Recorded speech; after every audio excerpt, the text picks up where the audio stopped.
ทุกคนเคยเป็นแบบนี้ไหมคะเวลามีเครื่องใช้ไฟฟ้าเสียหรือมือถือเสียแล้วเราโทรไปเช็คร้านค้าพอเขาถามกลับมาว่ารุ่นอะไร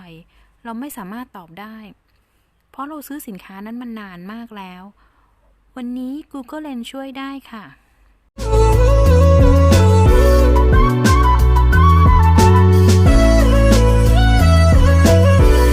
ก่อนอื่นเรามาดูกันก่อนนะคะว่า Google Lens คืออะไร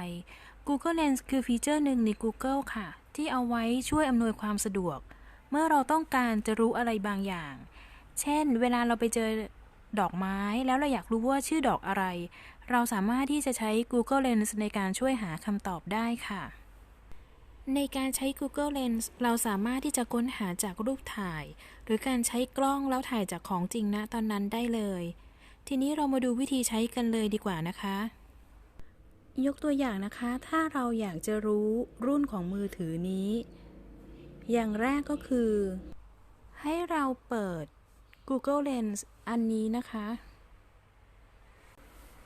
แล้วหลังจากนั้นให้เราส่องไปที่ตัวมือถือค่ะ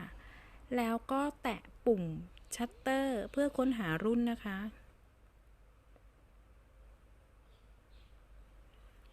เพื่อนๆจะเห็นว่ามันขึ้นบอกรุ่นมาให้เลยนะคะว่าเป็นรุ่นอะไรคืออันนี้ True Smart Max 4.0 นะคะต่อไปเป็นตัวอย่างแบบที่2นะคะในกรณีที่เราต้องการใช้ Google Lens ในการค้นหาจากภาพถ่ายก็ให้เรามาเปิด Google Lens นะคะหลังจากนั้นให้เราแตะไปที่ Gallery ค่ะแล้วให้เราเลือกรูปภาพที่เราต้องการค้นหานะคะ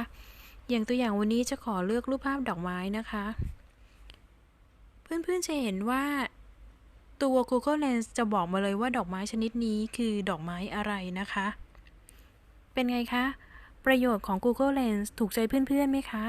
หวังว่าเพื่อนๆจะชอบคลิปนี้แล้วพบกันใหม่คลิปหน้าสวัสดีค่ะ